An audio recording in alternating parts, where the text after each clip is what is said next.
तालियों से आप स्वागत करेंगे तो कार्यक्रम शुरू हो रहा है। मैंने बहुत बहुत धन्यवाद ये स्थान बनाने के लिए। आप बाइक डॉक्टर कुमार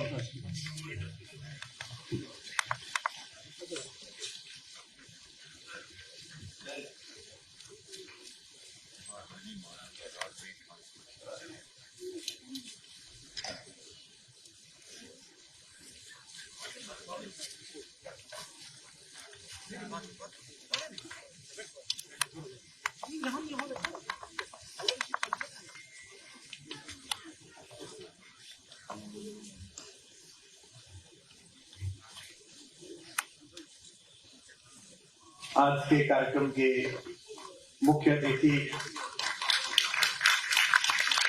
प्रदेश के यशस्वी मुख्यमंत्री और मेरे दशकों पुराने मित्र भाई सैनी जी, हमारे आज के यजमान असीम भाई और माता अम्बा की इस नगरी के बहुत महनीय नागरिकों को मैं प्रणाम करता हूँ। आप सबको प्रणाम। मेरे लिए पिछले 3 दिन में अचानक ये हॉल बड़ा रस परिवर्तक हो गया। मैं परसों 3 दिन से चल रहा है कि तीनों दिन मुझे कोई ना कोई मुख्यमंत्री सुनना है। 23 तारीख को छत्तीसगढ़ में मैं था तो भाई विष्णुदेव जी वहां पर थे, 25-30 हजार आदमी था। कल योगी जी का लखनऊ में आयोजन था हमारे प्रिय भाई ब्रजेश पाठक जी के संयोजन में, और आज सैनी साहब यहाँ हैं। भाजपा के मुख्यमंत्री प्रेम करते हैं इसलिए भी सुनते हैं और इसलिए ये लोग भी सुनते हैं क्योंकि इतिहास में भरोसा करते हैं। मैं जिस मुख्यमंत्री को शुभकामना देता हूँ फिर और बड़ा बनता है, आगे चलकर उसकी और प्रगति होती है। 2006 में मैंने अहमदाबाद में एक मुख्यमंत्री को शुभकामना दी थी, 14 में फलित हुई थी। मीडिया के मित्र भी यहाँ हैं। अटल जी को हर साल स्मरण करना, विशेष रूप से उनके जीवन के अंतिम दिनों में बहुत सक्रिय नहीं थे, लेकिन घर के आंगन में पेड़ होता है तो चाहे आप उसके नीचे बैठे न बैठे, चाहे आप उसके पास से गुजरते हुए बहुत ज्यादा उसके बारे में चर्चा करें न करें, भरोसा होता है घर में घुसते समय कि एक पेड़ है। इस बात को वो लोग महसूस करेंगे जिनके घर से उस पेड़ का साया हटा है। मैं कई बार सोचता हूं, जब अटल जी दिवंगत हुए थे तब मैंने एक चैनल पर आज तक पर बोलते समय ये बात कही भी थी कि उनके पार्थिव शरीर के पीछे भारतीय जनता पार्टी के दर्जनों मुख्यमंत्री चल रहे थे। उनमें सबसे आगे हमारे एक मित्र हैं महाराष्ट्र में, देवा भाऊ, वो चल रहे हैं। तो मैंने कहा था हमारे हिंदू में धारणा है कि अगर आपने सत्कर्म किए हो तो आप पोतों का मुंह देखकर जब जाते हैं पृथ्वी से तो स्वर्ग में सीढ़ियां लगाई जाती हैं। तो राजनीतिक रूप से ये जो पीछे फौज चल रही है मुख्यमंत्री की, ये अटल जी के पौत्रों जैसी है। तो राजनीतिक रूप से इसके इतने यशस्वी पोते हों, उसका जन्मदिन बहुत अच्छा है। इस बीच मुख्यमंत्री जी के लिए खाने पीने की व्यवस्था इन लोगों ने की है। ये केवल हरियाणा की ही मेजबानी हो सकती है कि पंडित को काम में लगा के खाने में बैठ गए हैं। तो सरकार को भी, इन लोगों को भी पता है, मुझे नहीं कितनी देर में दिया इन्होंने। ये भी सीधे सीएम के और अधिकारियों के पास लेके, इन्हें पता है खाता पीता कौन है। आनंद के साथ बैठिए। मुझे जब लोग बुला लेते हैं सरकार के कार्यक्रमों में बहुत कम जाता हूँ, मतलब बहुत ही कम जाता हूँ, लेकिन जब ऐसा अवसर हो, इतनी अद्भुत भूमि हो, और मैं तो इसी बात से अभिभूत हूँ हरियाणा के कारण कि मैं जिस भूमि पर खड़ा हुआ हूँ, यहाँ हमारे ब्रज के छोटे ठाकुर ने आकर स्वयं को जगत गुरु के रूप में स्थापित किया, वंदे कृष्णम जगत गुरु। और भगवान ने गीता में जो कहा, अर्जुन को जो समझाया, मुझे लगता है जमीनों के प्रभाव होते हैं, इलाकों की खुशबू होती है। कुरुक्षेत्र में जो उपदेश दिया वो गोविंद ने दिया, और वो सैकड़ों हजारों वर्ष बाद एक गोविंद और उसके बेटों ने पुरुषार्थ को सिद्ध किया, उसी पुरुषार्थ को जिसको आज हम मना रहे हैं, हम 4 साहिबजादों के बलिदान के दिन के रूप में। जो भगवान ने कहा था कि हतोवा प्राप्त स्वर्गम जित्वा मोक्षसे महीम तस्मात् उत्तिष्ठ कौन्तेय युद्धाय कृत निश्चय। अगर मारे जाओगे तो स्वर्ग मिलेगा, लड़ोगे और जीतोगे तो क्षत्रिय की भांति इस भूमि का उपयोग करोगे। इसलिए अर्जुन सोचता क्या है, खड़ा हो और लड़। मैं केवल सोचता हूं कि हमारे दशमेश पिता गुरु गोविंद सिंह जी का जो उपाख्य है जो उनका विरुद्ध है, जो उनका नाम है गोविंद, वो हमारे कृष्ण जी की प्रतिफलित है।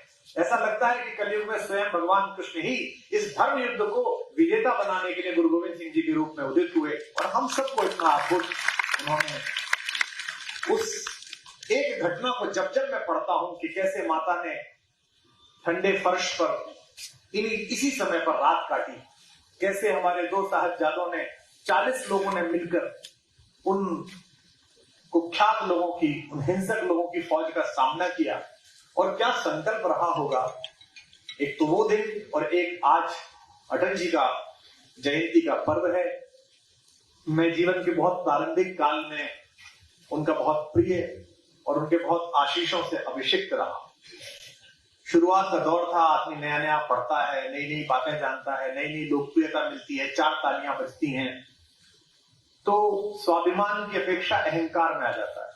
उसको ये पता नहीं होता है कि कहाँ क्या बोलना है, क्या नहीं बोलना। मुझे तो हालांकि आजकल भी पता नहीं है, लेकिन फिर भी काफी कुछ पता चल गया है कि ये नहीं बोलना है, पर तब तो बिल्कुल भी पता नहीं था। अटल जी से पहला परिचय हुआ कि बीए की पहली साल में हमने अपने कस्बे में एक कवि सम्मेलन और एक साहित्य समारोह कराया।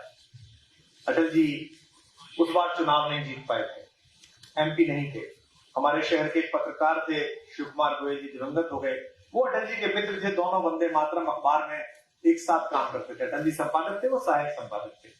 तो हमने कहा चाचा जी किसको चीफ गेस्ट बुलाएं, तो उन्होंने कहा भाई हिंदी का कार्यक्रम अटल बिहारी वाजपेयी जी को बुला। तो अटल जी को कैसे बुलाएं, हम तो, उन्होंने कहा नहीं मैं बुलाने चला जाऊंगा, मैं तुम्हारी चिट्ठी दियाऊंगा। बोले अटल जी ने हाँ कर दिया। तो उस जमाने में पेंट करके पीछे बैनर टांगा जाता था, बैनर बनवा दिए। हमारे यहाँ धर्मशाला थी लाला गंगा साहेब जी की, उसमें दोपहर के समय हम लोग व्यवस्था कर रहे थे। कोई लड़का गड़ी बिछा रहा है, कोई कुछ बिछा रहा है, साथ के सब लड़के थे। उनमें एक लड़का बाद में दिल्ली में उप मुख्यमंत्री भी बना, जेल भी गया। तो हम सब लोग काम कर रहे थे, नहीं हो गया। तो कोई मंच सजा रहा था, कोई कुछ कर रहा था, एक ही कस्बे के लोग थे हम। बाहर गेट पर सब्जी वालों की दुकान थी, तो एक सब्जी वाला अंदर आया और उसने मुझसे कहा कि भाई साहब वो बाहर वो जो शाम को आएंगे वो आ गए। हमारा जो इलाका है मुख्यमंत्री जी, वो भाषा में आपके जैसा ही, मतलब हम मेरठ कमिश्नरी के लोग, हमारी भाषा एक जैसी है। हम कभी खुशबू नहीं बोलते, आपकी तरह खुशबू ही बोलते हैं। हमारी खुशबू एक जैसी, तो वो हमारे यहाँ भी ऐसी। वो अंदर आया, बोला भाई साहब मगर वो जो शाम को आऊंगा वो तो अभी आ गया। तो मैं बाहर गया, मेरे पता नहीं कौन आ गया, मैंने कौन आ गया, बोले एम्बेसडर में बैठा, व्हाइट एम्बेसडर थी एक, वो खड़ी हुई थी।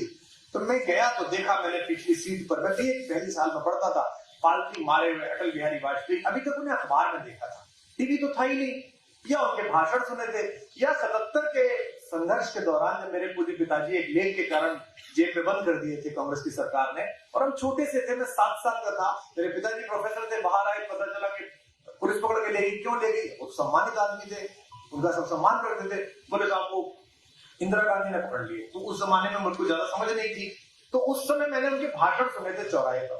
एक कार्यक्रम में वो आए थे, उसमें आदरणीय चौधरी चरण सिंह जो हमारे प्रधानमंत्री बने, चंद्रशेखर जी जो प्रधानमंत्री बने, और अटल जी तीनों, और शाही इमाम अब्दुल्ला बुखारी साहब, इन 4 लोगों ने भाषण दिया था। अद्भुत बड़ी रामलीला मैदान में रैली हुई थी हमारे पिलखवे में, मतलब हजारों हजार लाखों लोग आए थे, और हम बहुत छोटे से अपने बड़े भाई के साथ सुनने के लिए गए थे। तो एक छवि थी कि आदमी की, बोलने वाले की, हाथ घुमाने वाले की, जुमला फेंक देने वाले की, एक हिंदी में शब्द कहते पढ़े लिखे लोग बैठे, विद्युतीकरण कर देना, सभा का विद्युतीकरण, इलेक्ट्रिफिकेशन ऑफ द ऑडियंस, एकदम तालियों का हुजूम जमता था। तो मन में बड़ा कौतूहल था। पहली बार भी कि पहली साल देखा कि वही व्यक्ति बैठा हुआ है जिसे कभी 7 साल की उम्र में देखा था। मैंने उन्हें प्रणाम किया, मैंने कहा साहब वो कार्यक्रम तो शाम को है, दिन के 12 बजे। बोले नहीं वो तो हमें पता है, कार्यक्रम तो शाम को है, तुम कौन हो? हमने कहा हम ही लोग करा रहे हैं।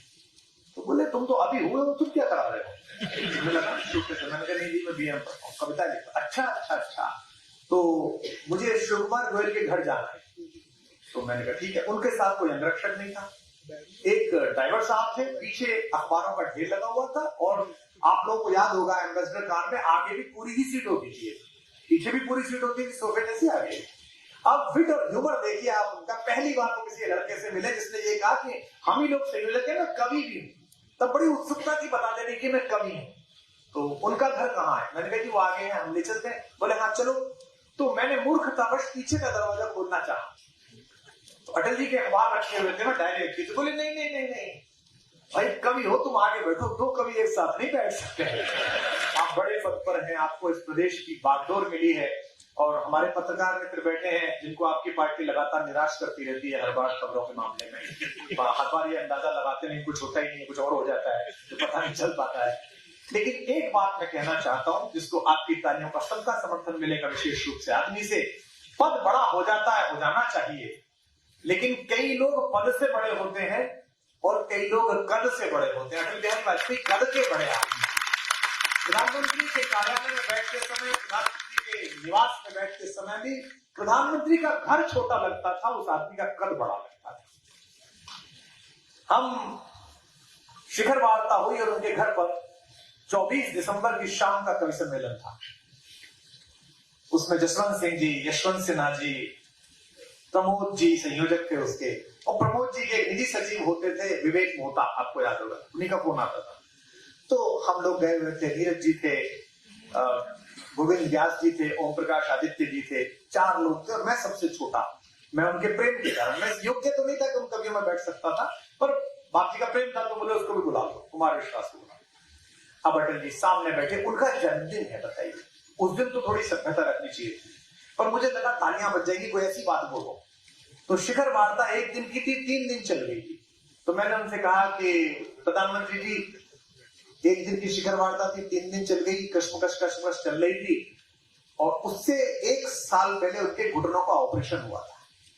किसी को कोई व्याधि हो जाए ये परिहास का विषय नहीं है, ये मजाक का विषय नहीं है।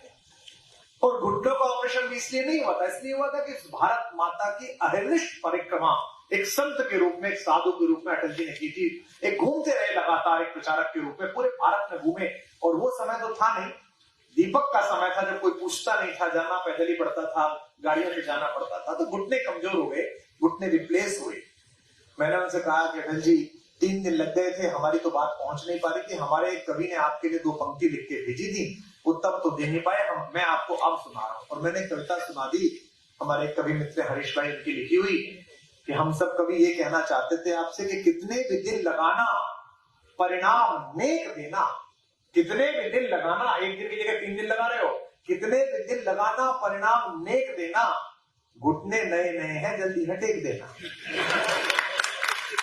अब क्योंकि आपने प्रधानमंत्री पर ही टिप्पणी कर दी, तो आप लोग तो फिर भी हंसे, तालियां बजाई, कोई हंसा नहीं।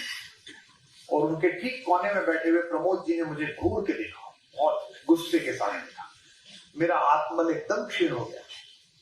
और मैं उसके बाद जो भी मैंने कविता पढ़ी याद नहीं, जैसे तैसे कविता निपटाई। पहला ही मैं कवि था।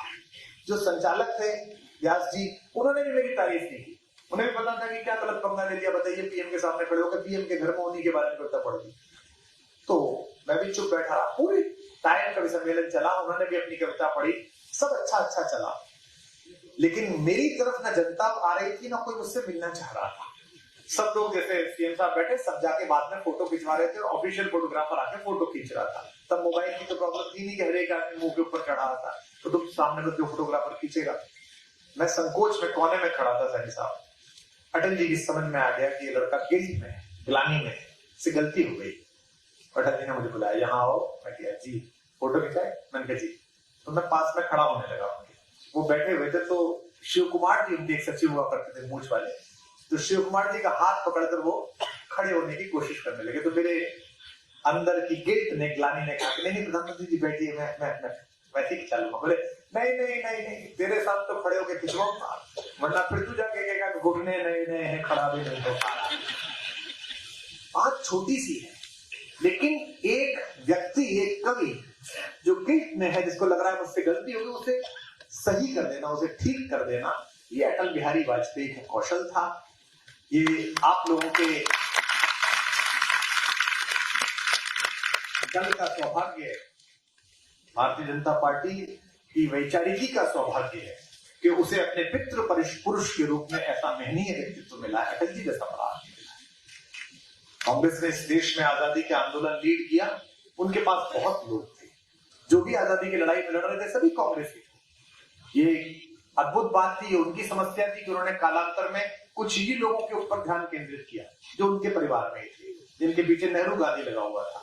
बहुत सारे मेहनती लोग तो उन्होंने कांग्रेस दफ्तर के बाहर कर दिए, देखे ही नहीं, बड़े बड़े लोग थे। उसी का लाभ उठा के ये लोग सरदार पटेल जी को ले गए साथ में, बाबा तुम हमारे साथ चलो यहाँ पे। अब बेचारे परेशान होते कि सरदार पटेल हिंदी कैसे हो गई, कोई तुमने पूछी नहीं, ये लोग लेके उस पर क्या है, मूर्ति बनवा दी। लेकिन आपका सौभाग्य है कि आपके दल को और आपकी वैचारिकी को एक ऐसा कवि मिला है जिसने राजनीति के समावेशी आदर्शों की ऐसी स्थापना की है जो अद्भुत है अपने आप में, जो वरणीय है, जो करने चाहिए। पार्लियामेंट में मेरे भाषण सुनता हूं, वो समय नहीं बचा जब जॉर्ज साहब बोलते थे, मधुलिनीय बोलते थे, बैरागी जी बोलते थे, कृष्णकांत जी बोलते थे, मोहन जी बोलते थे। अद्भुत समय था। अभी तो स्थिति यह हो गई है कि विपक्षी को विरोधी माना जा रहा है। विपक्ष का मतलब यह है कि इस बार जनता ने आपके विचार को कहा है कि प्रदेश चलाइए, देश चलाइए, और विपक्ष को कहा है पंडित तरफ बैठो। अगली बार हो सकता है कि वो इधर की तरफ बैठे, हालांकि बहुत दिन से हो नहीं रहा है ऐसा, लेकिन कभी भी हो सकता है, इसमें क्या समस्या है। अटल जी ने पहली बार इस देश में गठबंधन सरकारों को स्वीकार्यता दिलाई।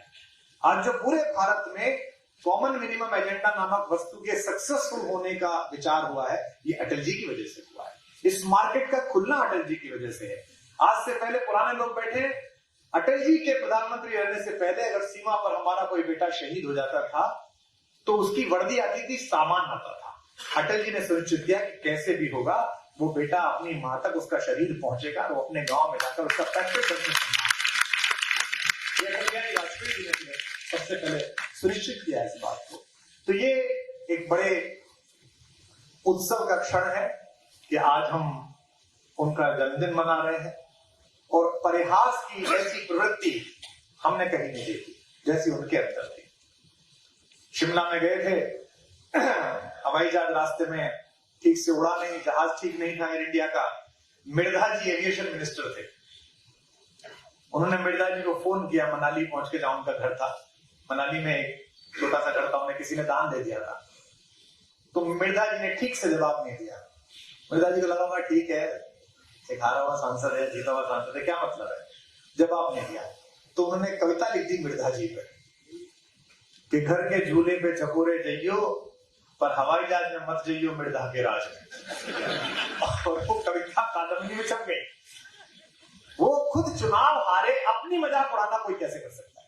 वो चुनाव हारे, कादम्बरी के संपादक राजेंद्र अवस्थी ने उन्हें एक लेटर लिख दिया और उसमें एक तंज मार दिया, कहा कि अब तो कोई कविता भेज दी, अब तो हार भी गए, अब तो आप खाली हो गए। तो उन्होंने चुनाव को हारे अपने शिष्य से, जो राजनीतिक रूप से उनका शिष्य था। राजमाता ने अपने पुत्र को, अटल जी को कहा था इसे राजनीति सिखाओ। बाद में उन्हीं के पुत्र इनकी आजकल सरकार में आ गए हैं वापस इनके साथी, तो उनसे चुनाव हारे। तो उस पर भी भाई कविता अटल जी ने लिख दी अपनी मजाक उड़ाते हैं, चौराहे पे लुट गया चीर, प्यादे से पिट गया वजीर। अपने बारे में कविता लिख दी। तो ये जो कौशल है, स्वयं की मजाक उड़ा लेना, स्वयं का आनंद ले लेना। और मुझे तो वो क्षण भी याद है कि नवाज शरीफ साहब ने उनके बारे में एक बात कही थी जिस पर बहुत सारे लोगों ने सुनी हो, तो याद हो तो इस बात के लिए पूरा सदन गूंजे तालियां में। नवाज शरीफ ने कहा था कि अटल बिहारी वाजपेयी जी, मैं जानता नहीं कि आप हिंदुस्तान में कितने मकबूल हैं, पर मैं ये जानता हूं कि पाकिस्तान में आप इतने फेमस है कि यहां भी कहीं से भी चुनाव लड़ेंगे तो आप इलेक्ट हो जाएंगे, इतना पॉपुलर। और जबकि सब लोग जानते थे कि वो किसके बारे में कह रहे हैं। जिस कवि ने 10वीं क्लास में कविता लिख दी हो, हिंदू रगमग, हिंदू तनमन, हिंदू जीवन मेरा परिचय, जिस आदमी ने 10वीं कक्षा में उस समय जो उनके यहाँ संघ का वर्ग लगा था और उसमें हमारे उस समय के संघ चालक गुरु जी पधारे थे, उनके सम्मुख कविता पढ़ी थी, तभी से उनका संघ कार्य प्रारंभ हुआ। उस व्यक्ति की यह लोकप्रियता प्रदेश में थी, इससे पता चलता है कि किस प्रकार का। और अभी जिस बात का जिक्र किया कि सरकार एक वोट से उन्होंने छोड़ दी, लोग मुझसे पूछते हैं, लेकिन ये समय है भारतीय जनता पार्टी का और इनकी पार्टी का उस समय का राम युग चल रहा था, जब मर्यादाओं की बात थी, एक वोट नहीं खरीदेंगे चाहे सरकार गिर जाए। अब इनका कृष्ण युग चल रहा है। हाँ, अब ये चक्कर में नहीं पड़ता है। अब देखो कभी प्रचार में कहते थोड़ी है कि भाजपा का बटन दबाने रहना, वो कहते कांग्रेस का, वो फूल उसका दबाओ, साइकिल का दबाओ, पंजे का दबाओ। ये लोग तो ये कहते तुम कोई सा भी बटन दबाओ, कोई दिक्कत नहीं है। ये कृष्ण युग है।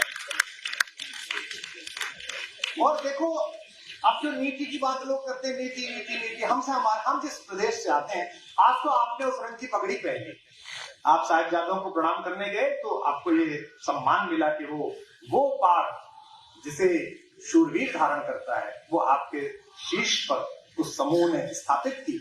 हमारा तो मुख्यमंत्री कंप्लीट ही ऐसे कपड़े में रहता बताइए पूरा, क्योंकि ये परंपराओं का अंतर आया। 3 पीढ़ियां इनके यहाँ पे। एक अटल जी अडवाणी की पीढ़ी थी जो कहती थी कि आपके घर के सामने कोई कूड़ा फेंके तो आप उससे मत कहो, खुद ही साफ कर दो। एक मोदी जी की पीढ़ी है, अमित शाह जी की पीढ़ी है जो कहती है आपके घर के सामने कोई कूड़ा फेंके तो उसे पकड़ कर लाओ, उससे साफ करो। और एक हमारे योगी जी की पीढ़ी है जो कहती है जो कूड़ा फेंके उसे भी साफ करो।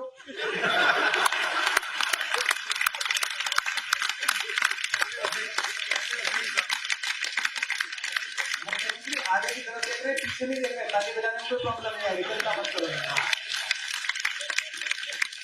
तो ये अब इनके नया प्रकार का एक वितान आया है और यही आपको समझने की आवश्यकता है। जब आप कविता को, साहित्य को, कला को सुनना बंद कर देते हैं। हाँ भाई, मेरे पारिवारिक मित्र हैं, मेरे परिवार के मंगल उत्सवों में सम्मिलित होते हैं, इसलिए आज ये आपको अपना घर कह रहे हैं। मैंने भाषण ध्यान से सुना, उन्होंने बड़ी भावुकता से कहा कि इनमें से हर आदमी के घर में गया हूं, इनमें से हर आदमी को जानता हूं। इसलिए एक छोटी सी बात सुनाकर फिर अगली बात सुनाऊंगा। हर मुख्यमंत्री के लिए, प्रधानमंत्री के लिए, हर शासक के लिए, हर विधायक के लिए, हर सांसद के लिए आवश्यक है। हमारे एक ग्रंथ है किरातार्जुनीयम, हमसे अक्सर लोग कहते हैं कि आप ऐसे कैसे बोल देते हो। कल भी आदरणीय रक्षा मंत्री जी बैठे थे और मैंने वहां टिप्पणी कर दी कि भाई ऐसा थोड़ी है कि सरकार में आप लोगों को तो हम तारीफ ही तारीफ करेंगे। अब दिल्ली में प्रदूषण था तो चलो उसमें मेरा भी हिस्सा था, कोई दिक्कत नहीं है, पर हट गया ना आप। अब तो हाँ, जो भी था हमने भी फैलाया था तो हटा दिया, कोई दिक्कत नहीं। लेकिन अब तो आप ही हो, नगर पालिका में भी आप ही हो, राज्य में भी आप ही हो, केंद्र में भी आप ही हो। डबल क्या 3 टायर की चल रही है और उसके बाद भी दिल्ली में आप सांस लीजिए तो 100 सिगरेट डेली पीने का आपका टारगेट पूरा होता है, ऐसा डॉक्टर बता रहे हैं। और पानी की भी स्थिति ऐसी होने जा रही है कि कुछ दिन बाद उसमें भी शराब का आनंद आने वाला है। पूरी दुनिया से लोग पार्टी करने आएंगे बाहर बैठे, थोड़ी सी सांस ली, थोड़ा सा पानी पिया, मजा हो गया, पार्टी फर्स्ट क्लास हो गई। ये क्यों बोलते हैं हम लोग? हमसे कहते हैं आप बोलते कैसे हो? हम बोलते इसलिए है क्योंकि हमने किरातार्जुनीयम पढ़ा। मुख्यमंत्री जी किरातार्जुनीयम में एक राजा है जो बहुत जन कल्याण के प्रति उन्मुख है। वो हर एक का भला चाहता है, जनता का भला चाहता है। उसने इस जनता के भले के लिए अपने मंत्रियों की नियुक्ति कर दी, सेनापतियों की नियुक्ति कर दी है, लगान वसूल वालों की कर दी है। वो रोज पूछता है उनसे कि भाई सब सही चल रहा है राज्य में? वो कहते हैं बिल्कुल ठीक चल रहा है साहब। सब मंत्रियों को बुलाता ठीक चल रहा है, ठीक चल रहा है। सेनापति भी ठीक चल रहा है, फिर कहते ठीक चल रहा है। भाई समस्या नहीं होनी चाहिए जनता, जो आपने कहा ना सुशासन, जनता को कोई समस्या बिल्कुल समस्या नहीं है साहब, एकदम बढ़िया सब राज्य चल रहा है। एक दिन उसके यहाँ एक साधु आकर ठहरा। राजा ने बहुत साधु की सेवा की। 1 महीने बाद जब साधु जाने लगा तो साधु ने कहा महाराज आप बहुत अद्भुत आदमी है, मैं आपको क्या कहूं, आपने बड़ी सेवा की। अच्छा आप जरा अपनी जीवान बाहर निकालिए, जिब्या बाहर निकालिए। राजा ने जिब्या बाहर निकाली, उसने एक पत्ता उठाया, उससे ओम लिखा और कहा मैंने आपको एक सिद्धि प्रदान कर दी है, आप पशु पक्षियों की भाषा समझ पाओ और पशु पक्षी आपकी भाषा समझ पाए। पर यह बात किसी को जाहिर ना हो, अगर ये किसी आदमी औरत को पता चली तो सिद्धि चली जाएगी। राजा ने कहा कोई बात नहीं, आनंद रहा। राजा एक दिन शाम के समय अपने किले के ऊपर ही छत पर घूम रहा था, टहल रहा था, तो जहां किले का कूड़ा आकर पड़ता था, सारा मल मूत्र आकर पड़ता था, खाई होती थी पहले जैसे, वहां सुअरों में झगड़ा हो गया। सुअरों का जो सरदार था वो अपनी पत्नी पर चिल्ला रहा था कि तू इतनी देर कहां से घूम के आई। पत्नी बहाना बना रही थी, वो रास्ते में भंवर था, वहां कूड़ा पड़ा था। उसने कहा, लड़ते लड़ते वो सुअर बोला कि देख मुझे बेवकूफ मत बना, मैं इस राजा की तरह पागल थोड़ी हूं मुझे पता ना हो। तो राजा ने कहा कि ठीक है। जब उनकी लड़ाई शांत होगी तो राजा ने नीचे मुंह करके कहा कि हे वराहदेव। सुअर ने कहा हाँ जी आप बोल रहे थे? बोले हाँ। बोले ये आपका निजी पारिवारिक झगड़ा था, कोई बात नहीं, पर इस बीच में जो आपने मेरा जन कल्याण किया उसमें आपने मेरे को क्यों कहा कि मैं राजा की तरह मूर्ख नहीं हूं? तो सुअर ने कहा तो मूर्ख ही है। बोले कैसे? बोले तेरे यहाँ लगान लुट रही है, तेरी सीमाओं पे एनक्रोचमेंट चल रहा है, दूसरा देश घुस गया तेरे यहाँ, तेरे सारे मंत्री भ्रष्ट हैं, उनके घरों में पैसा पड़ा हुआ है। तो राजा ने कहा मैंने आज ही सुबह पूछा था। बोले तुझे गलत पता है। राजा घर में गया, उसने बाहर जाते हुए किसी आदमी को अंदर बुलाया, उसके कपड़े मांग कर पहने और चुपचाप निकला, घूम के आया तो देखा पूरे राज्य में तबाही मची हुई थी। अगले दिन सुबह सारे मंत्री गिरफ्तार, सब लोग गिरफ्तार, सेनापति गिरफ्तार, सबके यहां से खजाना निकला, सुशासन स्थापित हो गया पुनः। यहां आती है बात जो मुझे सुनानी है आपको और मेरे आत्मीय मित्र मुख्यमंत्री जी से भी निवेदन करना है। जब सुशासन स्थापित हो गया तो एक दिन राजा को याद आई कि ये सब उस सुअर की वजह से हुआ है। तो राजा ने उस सुअर को धन्यवाद दिया। उसने कहा, हाँ राजन, आजकल तो बड़ी जय जय हो रही है, आपने बड़ा अद्भुत काम कर दिया, सब सड़कें वड़कें सब शानदार, बहुत अच्छा चल रहा है। तो उसने कहा, ये आपकी कृपा की वजह से हुआ है कि आपने मुझे सलाह दी। पर एक बात पूछना चाहता हूं कि मैंने सुबह ही अपने राजस्व मंत्री से पूछा था कि लगान चोरी तो नहीं हो रही। उन्होंने तो कहा था नहीं, तो उन्होंने मुझे क्यों नहीं बताया था? तो सुअर ने कहा, इस डर से नहीं बताया था कि आप उस व्यक्ति को उसके पद से नीचे न ले आए। बोले, मेरे सेनापति ने नहीं बताया कि सीमाओं पर एनक्रोचमेंट हो रहा है। उन्होंने क्यों नहीं बताया था? बोले, इसीलिए नहीं बताया था कि आप उन्हें सेनापति से नीचे ना ले आए। बोले, मेरे राजपुरोहित ने नहीं बताया था। बोले, इसीलिए नहीं बताया था कि आप उन्हें उससे नीचे के स्थान पर ना ले आए। तो राजा ने पूछा कि फिर आपने कैसे बता दिया? बोले, मैं जहां पड़ा हूं इससे नीचे कहां ले जाएगा? अगली बात पर तालियां बजाना हर राजा के लिए आवश्यक है कि वो अपने पास एक सुअर रखे जो सच बोलता है। ये जो मंच है संस्कृति का, कला का, कविता का, नाटक का, जो ये हमारा छोटा भाई गजेंद्र करता है, ये सब वो लोग हैं जो सच बोलते हैं। अब समस्या ये हो गई है कि पिछले 40 साल से 10 साल पहले, 14 से पहले के 40 साल में हिंदी के कवि, वाचिक परंपरा के कवि, अभिनय करने वाले लोग एक विशेष शासन जो कांग्रेस के नेतृत्व में था या उनकी गठबंधन सरकारों में था, उनके विपरीत बोलते रहे थे।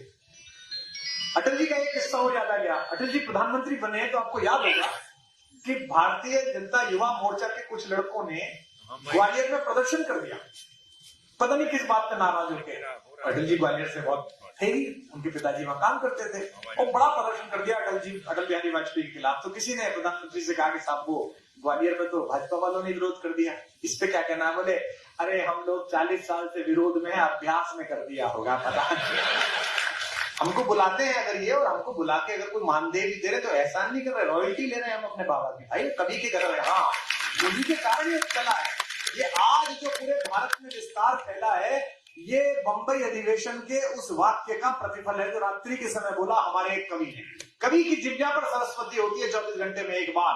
उस क्षण पंडित अटल बिहारी वाजपेयी की जिह्वा पर सरस्वती थी जिन्होंने 2 सीट वाली पार्टी के बारे में ये बोला कि अंधेरा छटेगा, सूरज निकलेगा। ये उसी का प्रतिफल, ये उसी की सरस्वती सिद्ध हुई। अटल बिहारी वाजपेयी जैसे व्यक्ति सदियों में पैदा होते हैं, शताब्दियों में एक बनते हैं। भारत महर्षियों की, महान नेताओं की जगह है, लेकिन 47 के बाद हम अपने नए मानक तलाश रहे थे, अपने नए हीरो तलाश रहे थे। और देखिए, यही लोकतांत्रिक अवधारणाएं जो इस देश में पुष्ट हुई, आज 80 साल होने को आ रहे हैं। हमें एक बात पर तो गर्व करना चाहिए, हमारे घर में 1000 समस्याएं हैं, हमारे घर में 1000 विवाद हैं, लेकिन अड़ोसी पड़ोसियों को देख लीजिए, अफगानिस्तान, पाकिस्तान, नेपाल, बांग्लादेश, श्रीलंका, सबको देख लीजिए। हमें इस बात का गर्व है कि 80 साल में 77 के अलावा कभी भी हमारे लोकतंत्र के दीपक को किसी आंधी ने नहीं छुआ। लोकतंत्र का दीपक, और 77 में भी जब लोकतंत्र के दीपक को हस्तगत करने का प्रयास किया था श्रीमती इंदिरा गांधी ने, तो इस देश की गली गली, कूचे कूचे से लोग निकल आए थे और आखिरकार मैडम को चुनाव करवाने पड़े, जिसमें उन्हें एक ऐतिहासिक पराजय का सामना करना पड़ा। हमने लड़के झगड़ते, असहमत होकर लोकतंत्र सुरक्षित रखा है। जो उनका था, सरकार छोड़ते समय जो उनका स्टेटमेंट था, सरकारें आएंगी जाएंगी, सत्ता का खेल तो चलेगा, लेकिन ये देश रहना चाहिए, इसका लोकतंत्र रहना चाहिए। अपने सामने किसी व्यक्ति को इतिहास पढ़ते हुए देखना अद्भुत अनुभव है। अपने ही लोगों को आईना दिखा देना। विश्व हिंदी सम्मेलन हुआ, सैनी साहब, अटल जी प्रधानमंत्री थे, गठबंधन की सरकार थी और समता पार्टी साथ में थी, नीतीश कुमार जी वाली। समता पार्टी की ओर से एक विदेश राज्य मंत्री थे दिग्विजय कुमार, राजा साहब आरा के, जिनकी बेटी श्रेयसी सिंह इस बार जीतकर मंत्री बनी है और वो एशियाड की निशानेबाज की भी चैंपियन है, राइफल शूटर भी है वो। तो वो समाजवादी पार्टी से, समता पार्टी से थे और जेएनयू के पढ़े हुए थे। तो विश्व हिंदी सम्मेलन हुआ, हम गए लखनऊ, तो हमको केसीनाथ त्रिपाठी जी मिले जो हमारे स्पीकर थे। वो हमसे बोले कि तुम जा रहे हो जोहानिसबर्ग? मैंने कहा क्यों? बोले वो विश्व हिंदी सम्मेलन पहली बार करा रहे हैं अटल जी। मैंने कहा मुझ पे तो बुलावा नहीं आया। फिर कोई और व्यक्ति मिला दिल्ली में, उसने कहा तुम जा रहे हो? हमने कहा बुलावा नहीं आया। एक और मंत्री थे केंद्र में उज्जैन के, वो भी कवि थे, वो मुझसे बोले कि आप जा रहे हो? मैंने कहा नहीं, आप बोलो। बोले हम तो केंद्र में मंत्री हैं, हम कैसे बोले, आप बोलो। तो हमने अटल जी से समय मांगा, हमें को परेशानी होती थी इन चीजों में। तो हमने शिव कुमार जी से कहा कि प्रधानमंत्री जी से कवि लोग मिलना चाहते हैं। तो उन्होंने कहा किस लिए मिलना चाहते हैं? अब कोई ये कहे कि मुख्यमंत्री जी मैं आपसे निंदा करने के लिए मिलना चाहता हूं, तो मुख्यमंत्री को तो 5 साल समय नहीं। तो क्या कहना चाहिए कि आपने जो अद्भुत काम किया उसकी प्रशंसा करने मिलना चाहता हूं। बोले आप ही आ जाओ, भी कर दो, मैं तो बैठे। तो उन्होंने कहा, हमने कहा कि वो विश्व हिंदी सम्मेलन हो रहा है, सब कवि बड़े प्रसन्न है, तो वो प्रधानमंत्री जी का आभार व्यक्त करना चाहते हैं। तो 40 कवि इकट्ठे होके गए। सुबह 9:30 का समय मिला, अटल जी अपने लॉन में बैठ के सिंगल कुर्सी, सामने कुर्सियां बिछी हुई और अखबार पढ़ रहे थे। शिव कुमार जी थे और एक पीके मिश्रा जी थे, गृह सचिव, जो राजभाषा देखते थे। उनको बुला रखा था पहले, क्योंकि इंटेलिजेंस को सब पता होता है कि किस लिए आ रहे हैं मिलने वाले, सब रेखी हो जाती है। सब कवियों ने प्रणाम किया, कुछ ने पैर वैर छुए।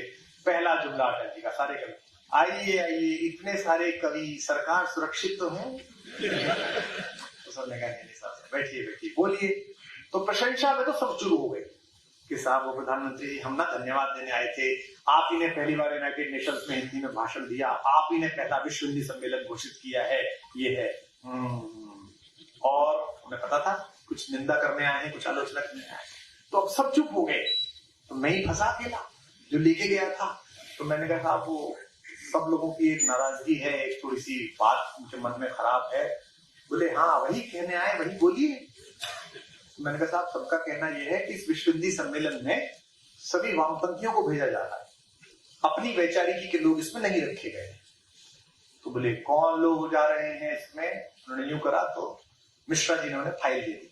उस फाइल में हिंदी के सभी तोप लोगों के नाम थे उस जमाने में, नामवर सिंह, मैनेजर सिंह, काशीनाथ जी, ममता कालिया, ऐसे जो उधर की तरफ सेंटर टू लेफ्ट के लोग थे। वो सब हिंदी के बड़े लोग थे, कुछ प्रोफेसर बैठे हैं यहाँ पर, तो उनको पता होगा। 15-20 नाम पढ़ने के बाद अटल जी ने फाइल बंद करके दी थी। फिर बोले इन लोगों को छोड़कर आप में से किन लोगों को ले जाने से विश्व में हिंदी का नाम ऊंचा हो जाए, की सूची बना लाइए। हम उन्हें भेज देंगे। सब प्रणाम करके बाहर चले गए। तो एक कवि ने मुझसे पूछा कि प्रधानमंत्री ने क्या कहा? मैंने कहा प्रधानमंत्री ने कहा तुम्हारी अभी औकात नहीं है, तुम हिंदी सम्मेलन में जा सकते, पहले पूरा पढ़ लिख लो, जो ये नाम है इसके बराबर हो जाओ। इसे कहते हैं प्रधानमंत्री होना, समावेशी। लेकिन ध्यान भी इतना कि अगले ही दिन मुझे दिग्विजय जी का फोन आ गया। बोले अभी मिलने के लिए आओ, 5 साल कटोरा में रहते थे वो, मैं मिलने के लिए पहुंचा उनसे। वो एकदम फायर मूड में, भाई तुमको जाना था, तुम मुझसे कहते, तुम प्रधानमंत्री से मेरी शिकायत करने चले गए 40 आदमी लेके। मैंने कहा कि शिकायत करने तो नहीं गए। बोले अभी मेरे को सूची आई है, कहा है कि इन लोगों को भी लेके जाओ। देखिए हम सबको तो बता दिया कि तुम पढ़ लिख ठीक से ले रही हो, और कविता लिखो, और लोकप्रिय बनो, और अच्छा साहित्य लिखो, लेकिन ये भी ध्यान रखा कि ये अपने विचार के लोग हैं, अपने लिए सुबह दोपहर शाम लगे हुए हैं, इस विचार की बात करें, इनको भी सरकार की ओर से प्रतिनिधित्व मिलना चाहिए। मैं तो नहीं गया क्योंकि इस दिन मैंने तय किया कि सरकार के आयोजन में नहीं जाऊंगा। कुछ लोग गए। ये अटल जी का व्यक्तित्व था। मैं आशा करता हूं कि आज की राजनीति जो अटल जी के प्रयासों से प्रस्फुटित हुई है, यहां तक पहुंची है, उसके हमारे सभी नेता, इस पक्ष के और उस पक्ष के दोनों मिलकर, वे सब लोग कोशिश करें कि जिस समावेशी, स्वीकार्य और राष्ट्रीय राजनीति के लिए, जब राष्ट्र का विषय हो तब आप अटल जी की भंगिमाएं देखिए, तब वो बिल्कुल मृदुल नहीं रहते। जैसे आपने देखा होगा आज अटल जी के लखनऊ क्षेत्र से जो जनप्रतिनिधि चुने गए हैं, वो Atal Bihari Vajpayee school of politics के सही कुलपति हैं, राजनाथ सिंह जी। उनके अंदर वही अटल जी झलकते हैं, सर्वप्रिय, सब उन्हें प्रेम करते हैं। सब, मैंने पूरे जीवन राजनाथ जी को भी क्रोध में नहीं देखा। पहली बार मैंने इस बार पार्लियामेंट में देखा जब किसी तो कांग्रेस की तरफ से आवाज आई कि बैठ जाओ, तो उन्होंने कहा कौन बिठाएगा मुझे। पहली बार मैंने ठाकुर साहब को यूं करते हुए देखा, गुस्से में, अन्यथा सबसे मिठास से बात करते हुए। ये अटल जी ने सिखाया कि जब हमारे अंदर के विषय हों तब एक दूसरे के साथ कैसा व्यवहार करें। और यूनाइटेड नेशंस में जब भारत की ओर से बोलने गए, भारत का पक्ष रखने पाकिस्तान के खिलाफ, तो उस समय तो कांग्रेस की सरकार थी, उन्हें नरसिंह राव जी ने भेजा कि आप जाइएगा। लौट के आए और जीत के आए। तो मुझे याद है पत्रकारों ने घर पर छोटी सी महफिल थी, देश के कुछ 3-4 बड़े पत्रकार थे, उनमें से 2 अभी हैं, नाम लेना ठीक नहीं है। उनमें से एक ने कहा कि अटल जी ये जो चर्चा चलती है ना दिल्ली में कि अडवाणी जी हार्ड है, आप सॉफ्ट हो, ये सही है। देखो आपको भेज दिया नरसिंह राव जी ने, वरना आपको क्या भेजते, अपनी पार्टी में देते। बोले वो गुरु आदमी है, उन्हें पता था अगर हम हार के आए तो ठीक रहा, हमारे ऊपर फोड़ा जाए कि अटल बिहारी गया था, और जीत के आए तो हम कितने समावेशी हैं, देखो विपक्षी को भेज दिया हमने, अभी तुम नहीं समझोगे। इतना अद्भुत कौशल उनके अंदर था। मेरे लिए ये तीनों दिन जब मैं 23, 24, 25 को कहीं ना कहीं अटल जी को स्मरण कर रहा होता हूँ, तो एक निजी अनुभव का विषय भी रहता है कि एक बड़े आदमी के साथ इतना अच्छा समय, इतना प्रेम का समय बिताया, और उन्होंने ही सिखाया जीवन में। ये जो इनके यहाँ होता है ना कि अचानक किसी आदमी को सुबह पता चलता है कि वो क्या हो गया, ये सारे पत्रकार जितने खड़े हैं, जितने बैठे हैं, ये सब कुछ नहीं जान पाते। ये पिछले 6 महीने से लगे पड़ते, 1 साल से कौन राष्ट्रीय अध्यक्ष बनेगा, और ये कसम खा के बताते हैं ना, नाम भी सोचा हुए वाला है। इन सब के सूत्र जो है ना, वो मिट्टी में मिल गए। ये सूत्रों के हवाले से खबर जितनी चलाते हैं, अब तो इनके संपादक इन्हें पीटने लगे कि तुम नाम ना बोलिए, बस तो पता नहीं क्या क्या बोल रहा था। कहीं से अचानक से यह जो अंतिम स्थिति पे खड़े हुए कार्यकर्ता को सम्मान देना, जो वैचारिकी के लिए चुपचाप लगा हुआ है, उसे ढूंढ कर उसको स्थापित करना, उसे कहना, यह संदेश देना, ये जो सीखा गया, ये भी अटल बिहारी वाजपेयी से सीखा गया। आज पूरे देश में हर गली गांव में उनका संस्मरण।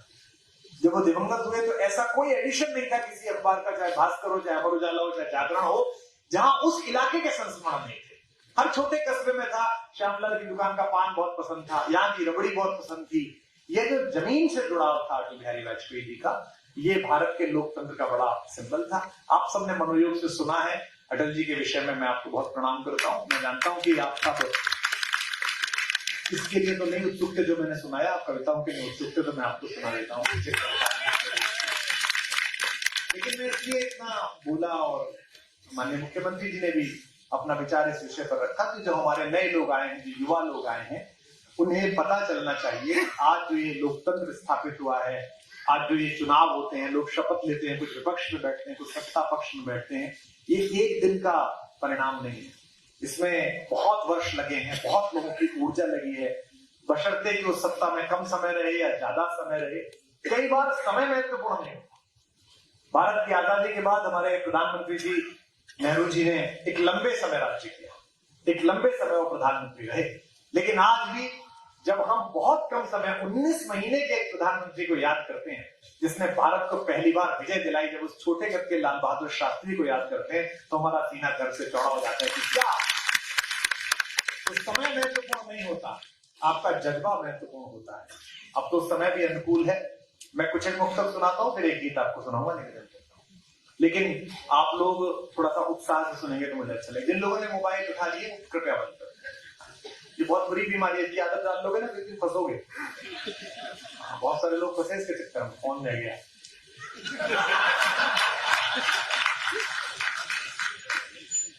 कि मैं अपने गीत गजलों से उसे पैगाम करता हूं।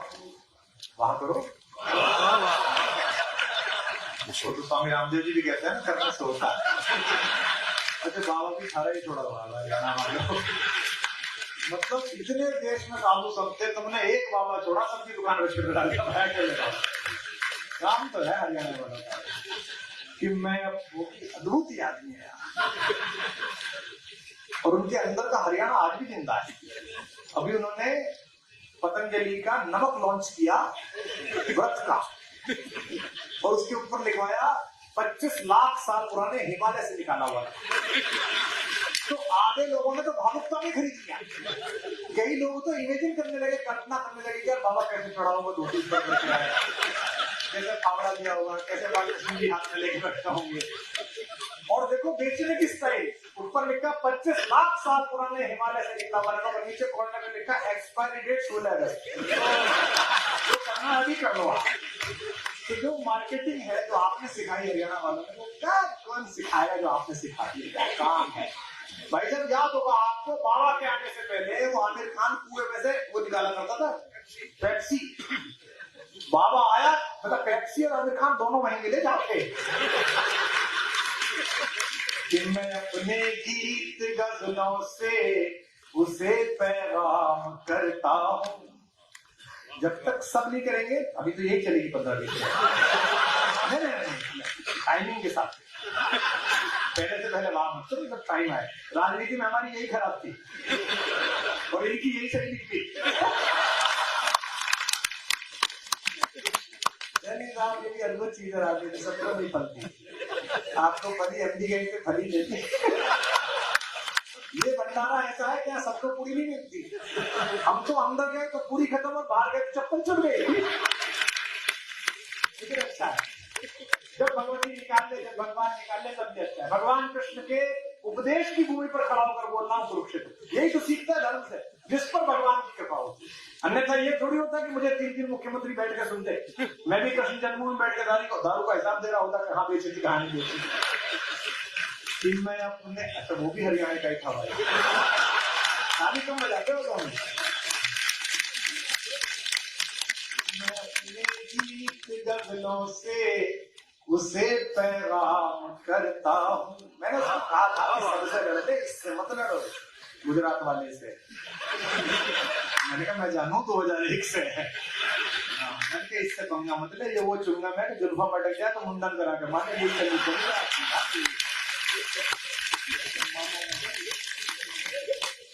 कि मैं।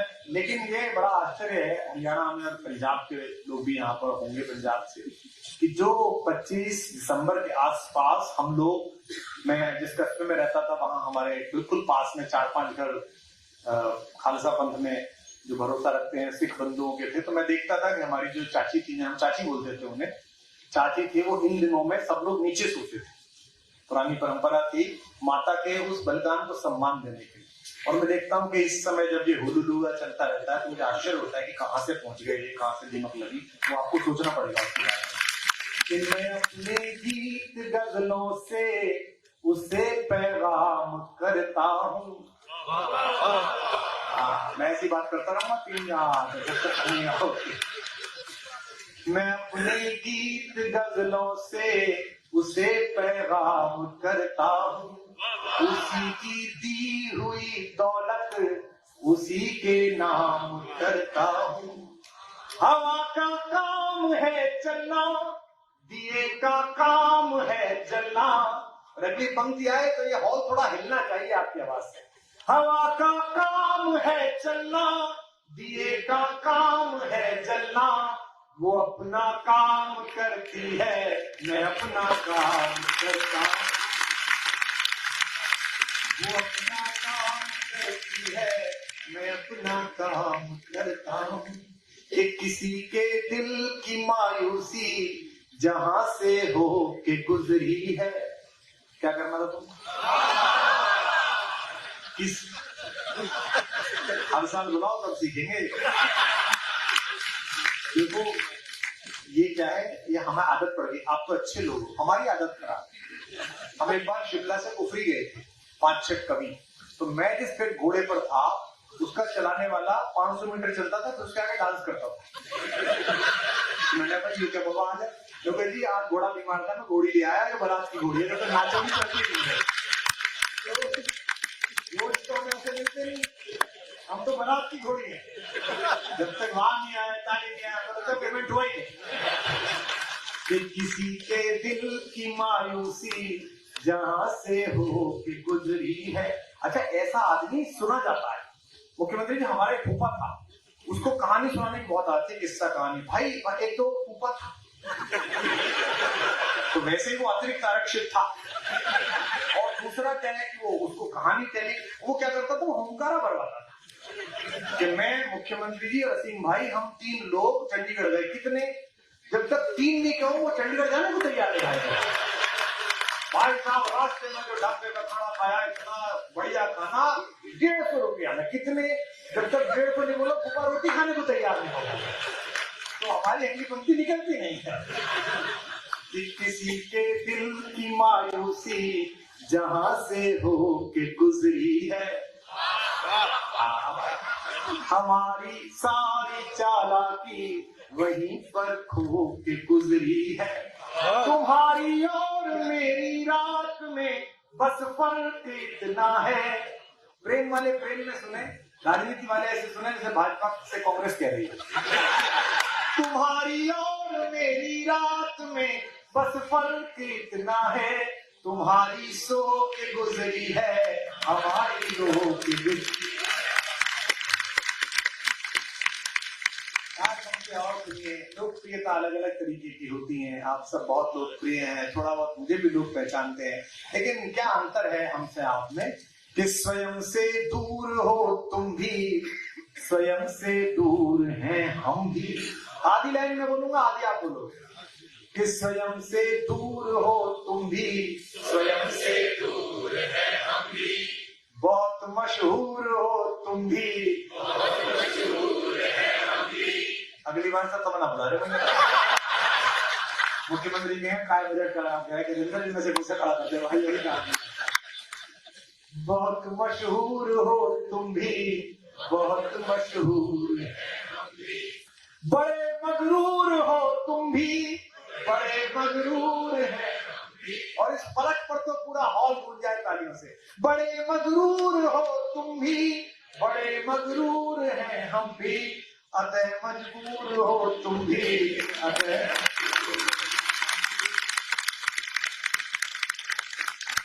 और 2-3 मुक्तक वो सुना देता हूं जो मेरा कभी सुनाने का मन नहीं करता, और हरियाणा में सुनानी इसलिए जरूरी है कि अगर मैंने वो नहीं सुनाई तो जाते हुए पता क्या कहेंगे, भाई वो तो सुनानी जिसके कारण आए थे रात। अच्छा एक बात और भी, अगर मैं वही सुना दूं पता क्या कहेगा, वही पी लिया पुरानी वाली। आपसे तो कौन मतलब। जैसे गुजरात को अगर भारत का आर्थिक प्रदेश कहा जाए, है ना, उत्तर प्रदेश को भारत का धार्मिक प्रदेश किया जाए, रामकृष्ण वहां पैदा हुए, ऐसे रसों में अगर बांटा जाए तो हाथ से रस के नाम पे जो प्रदेश आएगा वो आपका है। 24 घंटे का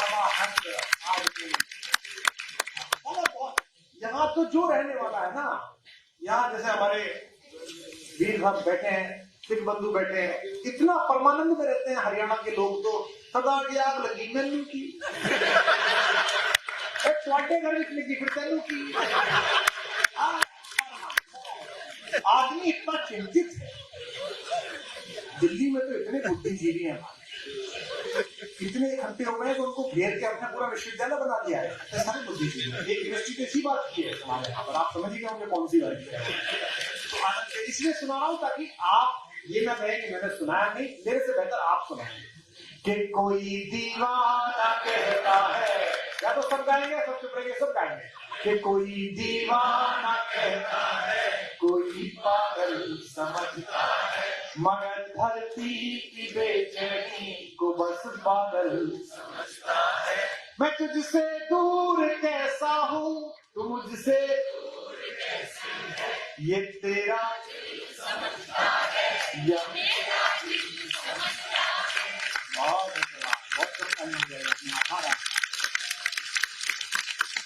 तुम्हारे आंख में चढ़कर जो खून को खून समझता है। अब आधे लोग तो झुंड के सहारे मुंह चला रहे। हमारी 6वीं की क्लास में गणित के मास्टर जी आए, एक लड़का पढ़ता था हमारा राधेश्याम, बहुत शैतान, बड़ा बदमाश, बाद में विधायक बना वो भी।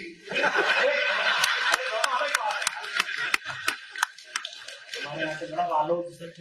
तो वो गुरु जी ने पूछा पहाड़े कहाँ तक आते हैं, और उसे याद नहीं थे, मुझे उसका पेट छोड़ा, बोले गुरु जी कपड़े तक आते हैं। तो गुरु जी ने उसे खड़ा कर लिया, तू खड़ा हो, सुना तेरे का पहाड़ा, तुमने तेरे का पहाड़ा सुना, तेरे तेरे छब्बीस तेरे दिया हूँ। गुरु जी ने कहा हूँ क्या, बोले गुरु जी धुन पूरी याद है, फिगर भूल गया बस। आधों को तो धुन याद है, तो चलो धुन याद है, धुन के सारे गाओ। कि मोहब्बत के एहसासों की पावन सी कहानी है, कभी कबीरा दीवाना था, यहाँ सब लोग कहते हैं मेरी आंखों में आंसू हैं। अगली पंक्ति पर अगर दिल धड़के तो हाथ उठाकर एक बार तालियों का महोत्सव अनुभव होना चाहिए। यहाँ सब लोग कहते हैं मेरी आंखों में आंसू हैं, जो तू समझे तो मोती है, जो ना समझे।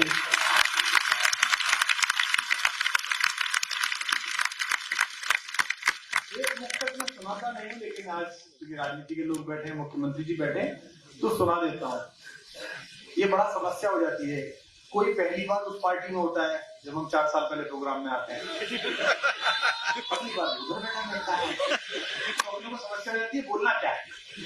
हम ग्वालियर जाते थे सैनी जी, तो हमको ग्वालियर के नेता ये कहते थे 20 साल पहले, भाई साहब कोई नहीं बोलता ग्वालियर में, आप बोलिए रानी के साथ धोखा किसने किया था।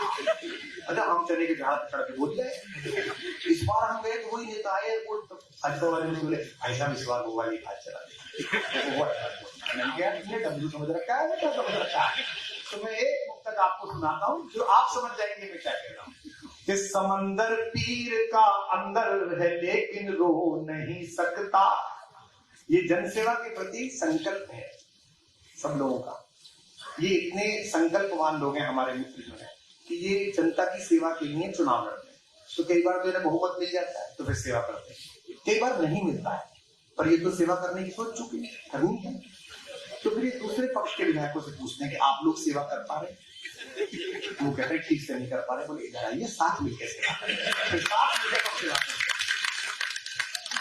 ये मुक्तक सुनिए, हर दल पर लागू होता है, ये सारे विपक्ष पे भी पक्ष पे भी, और जो कहीं और बैठे हैं छोटे उनके ऊपर भी लागू होता है। कि स्वयं से दूर हो तुम भी।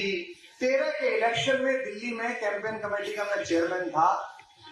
ऐसे 17 लोग थे जिनके खिलाफ मैं चौराहे पे गाली बक के आया, और 20 के इलेक्शन में वो उसी पार्टी में चुनाव लड़ते मिले। तो मैं भगवान से मैंने बड़ी कृपा बनाई ना, राम जी आपका बड़ा अच्छा रहा। मैं किस मुंह से फिर उनकी तारीफ कर जाके कि नहीं सब गलत बोल गया थे, दुष्ट नहीं थे तो देवता थे, हमसे गलती हो गई थी। कि स्वयं से दूर हो तुम भी, स्वयं से दूर हैं हम भी। वहां मिले आपकी। कि समंदर पीर का अंदर है लेकिन रो नहीं सकता। ये आंसू प्यार का मोती है इसको खो नहीं सकता। मेरी चाहत को अपना तू बना लेना मगर सुन ले। अब पंक्ति आ रही है संभालिए। मेरी चाहत को अपना तू बना लेना मगर सुन ले। जो मेरा हो नहीं पाया वो तेरा हो नहीं सकता। और गीत से पहले एक आखिरी मुक्तक सुनिएगा। इतनी सारी पगड़ियां हैं, साहिबजादों का उल्लेख चला। मैं जब आया हूं दिल्ली से, पूरे रास्ते भर छबीलें लगी हुई हैं, लोग बाग याद कर रहे हैं। जिस अहंकारी शासक को, दिल्ली में बैठे हुए जिस मुगलिया शासक को यह भ्रम था कि वो हमारे दशमेश पिता के वंश को समाप्त करेगा, अगर आज उसके कब्र से उठ के रूहें अगर टहल रही होंगी तो देखेंगी कि 4 बेटे गए थे, 400 करोड़ बेटे पूरी दुनिया में घूम रहे हैं। जब मैं कॉलेज में पढ़ाता था, जैसा मुख्यमंत्री जी ने कहा, क्लास में एक बच्चे ने मुझसे पूछा कि सर ये सरदार क्या होता है। मैंने कहा हमारे सिख भाइयों का सरदार। बोले नहीं साहब, एक कबीले का सरदार, टोली का सरदार, और ये भी सरदार। तो ये लफ्ज क्या है? तो मैंने उसे बताया कि दार फारसी का लफ्ज है, जिसे फांसी को दार कहते हैं और सर शीश को कहते हैं। और भारत का आधिकारिक आंकड़ा है, हिंदुस्तान का आधिकारिक आंकड़ा है कि भारत की आजादी के आंदोलन में सबसे ज्यादा बेटे फांसी तक सिख माओ की कोख से पहुंचे। भारत का आधिकारिक आंकड़ा है। आप अंडमान निकोबार चले जाइए, बंगाल और पंजाब के अलावा बहुत कम दिखाई देता है। बंगाल दिखाई देता है, पंजाब दिखाई देता है। तो उसने मुझसे पूछा सरदार क्या होता है। मैंने इस शब्द की व्याख्या की, ठीक की हो तो ये हॉल गूंजना चाहिए, पता चलना चाहिए कि हम अपने साहिबजादों को कैसे याद करते हैं। सुनिएगा, निवेदन करता हूं कि जो 2 दिल एक कर देता है असली प्यार होता है। याद मिले आपकी? जो 2 दिल एक कर देता है असली प्यार होता है। सनम को ही खुदा समझे वही स्वीकार होता है। अगली 2 पंक्तियों में हरियाणा की ताकत आपके हथेलियों में दिखाई दे। सनम को ही खुदा समझे वही स्वीकार होता है। वतन के वास्ते अपनी जवानी दार पर रख दे। याद जाना, वतन के वास्ते अपनी जवानी दार पर रख दे। वो भारत माँ का असली लाल ही सरदार। बोले सोनिहाल, बोले सोनिहाल। वो भारत माँ का असली लाल ही सरदार होता है। एक गीत पढ़ने का मेरा मन है विशेष रूप से, और इसलिए भी क्योंकि अटल जी के बारे में हमने बहुत उल्लेख किया, बड़ी प्रशंसाएं की। आज तो देखता हूं मैं 3 दिन हमारे कांग्रेस के मित्र भी, बाकी दल के मित्र भी अटल जी की बहुत तारीफ कर रहे हैं। ये समय की बात होती है। मैंने पिछले साल कहा भी था कि समय होता है जब पहले जनसंघ था तो लोग कहते थे कि बाकी लोग तो ठीक हैं, और जनता पार्टी जब विभाजित हुई थी तो इसी बात पर विभाजित हुई थी कि अटल बिहारी वाजपेयी बहुत कट्टर है, ठीक आदमी नहीं है। फिर अटल जी अडवाणी जी आए, फिर विपक्षी कहने लगे कि अटल जी तो ठीक है, अडवाणी जी ठीक है। फिर नरेंद्र मोदी आए, अब लोग कहते हैं अडवाणी तो ठीक था। अगली बार जो आने वाला है,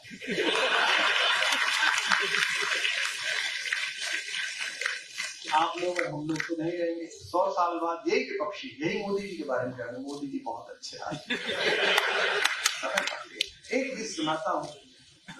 ब्रज के एक सामान्य बांसुरी बजाने वाले एक गोपाल से द्वारिकाधीश बन जाने का सफर कितना कठिन होता है। आप लोग सफल लोग हैं जो यहाँ हॉल में बैठे हुए हैं। 14 से आप सदन में हैं। सिंह भाई, आप इतने समय से, जब आप लोकसभा में आते थे तब भी आपसे भेंट होती थी। आज आप प्रदेश संभाल रहे हैं दूसरी बार। सफल लोगों को देखकर लोगों को ये लगता है कि ये यूं ही हो गया होगा, ऐसा होता है। जैसे मेरे विषय में गजेंद्र ने कहा कि 37 वर्ष से मंच पर हैं, तो जब मैं कहता हूँ 37 साल से मैं मंच पर हूँ, 56 वर्ष का मैं हो गया है, तो ये लगता तो ऐसे कि यूं ही कह दिया गया, लेकिन 37 साल में उतने ही 365 दिन थे, उतनी ही रातें थी, उतनी ही चुनौतियां थी, उतने ही रोज आपके सामने नई जनता थी। कभी माइक खराब था, कभी पहले नंबर पर पढ़वा दिया गया, कभी दरोगा जी नाराज हो गए, कभी विधायक जी नाराज हो गए, अजब अजब काम चलता रहता था। तब यहां तक आए हैं। एक कविता मैं सुना रहा हूं कुरुक्षेत्र पर खड़ा होकर, जहां भगवान ने गीता का ज्ञान दिया उस महासमर के योद्धा ने। सुनते हैं कि द्वारिकाधीश बनने के बाद, सुनते हैं कि 5 वनवासी युवकों को विश्व का सबसे बड़ा युद्ध जिताने के बाद, सुनते हैं कि गीता का ज्ञान देने के बाद भगवान कृष्ण एक बार गोकुल वापस आए। अब बिल्कुल 100% मेरी तरफ होकर सुनना, मैं आपको एक अविस्मरणीय कविता देके जा रहा हूं। ये दर्द मैंने अटल जी के चेहरे पर भी देखा था प्रधानमंत्री बनने के दौरान। अभी प्रधानमंत्री जी का भी एक इंटरव्यू आपने देखा होगा, उनसे पूछा कि आपके बचपन के कोई दोस्त नहीं है क्या, तो प्रधानमंत्री जी ने कहा हाँ है। जब मैं मुख्यमंत्री था तो एक बार मैंने बुलाया था, फिर उसके बाद नहीं मिला। तो पत्रकार ने पूछा उसके बाद क्यों नहीं मिले, बोले मैंने दोस्त बुलाए थे दोस्त ढूंढने के लिए, वो मुझ में मुख्यमंत्री ढूंढ रहे थे। ये आपको भी अनुभव हो रहा होगा, होता होगा, जब आपका साथ पड़ा हुआ दोस्त आपको जी लगाकर बातें करने लगे, वो दिन आपकी जिंदगी का बड़ा दुखदायी दिन था, बड़ा कष्ट था। वो लोग सौभाग्यशाली हैं जिनके पास ऐसे दोस्त हैं जो उन्हें गालियां देकर बात करते हैं। क्योंकि दोस्त ना मिल सके वो शोहरत को सामा ना हो। मेरा शेर सुनिएगा, अंबाला वालों, अर्थात दीजिएगा कि दोस्त ना मिल सके वो शोहरत को सामा ना हो, द्वारिका क्या है जहां कोई सुदामा ना हो। तो कृष्ण लौटे, और ये खबर जब गोकुल में आई, वृंदावन में आई कि कन्हैया वापस आने वाला है, तो सखियों ने राधा से कहा कि बावरी तेरा कान्हा वापस आने वाला है। उस समय तक राधा जी की आंखें काफी चली गई थी, थोड़ा थोड़ा दिखता था, रो रो कर आंखें चली गई थी। हाथ में तुलसी माला और दूसरे हाथ में बांसुरी लेकर रखती थी कृष्ण की। नीचे नहीं रखती थी बांसुरी को, रात को भी कोई कहता था जमीन पर रख दे, तो कहती थी ना, या मुरली मुरली धर के अधरा न धरी अधरा न धरूंगी, ये उसके होठों पर रखी हुई है, इससे पवित्र कोई जगह है मिलने की तो रखूं कहां, इसलिए हाथ में लिए हुए सोती हूँ। अच्छा लगे तो बताते चलिएगा। किसी ने कहा राधा से कि कृष्ण आने वाला है, कन्हैया आने वाला, राधा चुप है। फिर वो दिन आ गया जब कृष्ण आए। जब मुख्यमंत्री जी आते हैं तो काफी सारा लश्कर आता है, शोर मचता है, पता चलता है कि एक मेहनी अतिथि आ रहे हैं। वो तो सम्राटों के सम्राट जो आ रहे हैं, पूरा ब्रज गूंज गया, लोग रोने लगे।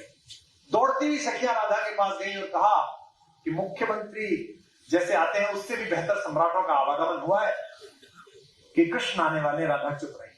बात कलेजे पे लगे तो तालियां उठा देना, टिप्पणी पड़ी। फिर राधा का पता ढूंढते ढूंढते कन्हैया चले तो एक सखी भागी भागी गई और कहा कि तेरी कुटिया क्यों उड़ा रहा है। राधा फिर भी चुप रही। द्वार पर आकर खड़े हो गए और राधा को देखकर आंखें भर आई तो एक सखी विशाखा ने कान में जाकर कहा, बावरी जिसके लिए रोती रही है वो तेरा कान्हा द्वार पर खड़ा तुझे देख रहा है, कुछ तो बोल। राधा जी ने कहा, वो इस कविता की भूमिका और आपकी तालियां। राधा ने कहा, अभी जगत पर आया है जब वहां पर आ जाएगा तो मालूम भी जाएगा। हर सफल आदमी अपने घर तक जगत पर पहुंचता है, वहां पर नहीं पहुंचता। कोई कलेक्टर, कोई एसपी, कोई डीजी, कोई मुख्यमंत्री, कोई गृह मंत्री ये दावा नहीं कर सकता कि वो आज की शाम अपने बच्चों के साथ बिताएगा। तय ही नहीं है। आप पहुंच जाइए, कहीं से कुछ आ जाएगा, कहीं ना कोई आपकी चुनौती सम्मुख आ जाएगी। एक शाम आपको घर में विशुद्ध रूप से मिल जाए तो इसका मतलब भगवान प्रसन्न हुए। आज की तिथि में आप आनंद में, आपको आनंद में। हर बात की खबर जब छपती है, आपके कपड़ों की खबर छपती है, आपकी किसी भी बात की खबर छपती है, ये लगता तो अच्छा है, लेकिन ये एक ऐसा स्कैनर है कि इसमें जीना बहुत ही कठिन है। जो लोग जीते हैं वो जानते हैं। तो राधा से कृष्ण ने कहा, राधिके मैं तेरा कन्हैया, फिर जरा आनंद लीजिए, मैं भाव में आ रहा हूं, मुझे जगह देना। राधा ने कहा, कृष्ण की प्रेमिका की कुटिया में आपका स्वागत है द्वारिकाधीश। हम लोग समझे इस बात। भगवान ने कहा, कैसी बात करती है, मैं द्वारिकाधीश नहीं, मैं तेरा कृष्ण। तो उन्होंने हाथ फिराया सिर और जो टिप्पणी कही उस पर भी आपकी तालियां। राधा ने कहा, हाँ द्वारिकाधीश, मैंने यही सोचकर आपके सिर पर हाथ फिराया था कि मुझे मेरे कन्हैया के सिर पर लगे हुए मोर पंख महसूस होंगे, लेकिन सम्राट के मुकुट के किनारों ने मेरी उंगलियां काट दी हैं। आपका स्वागत है ऐसे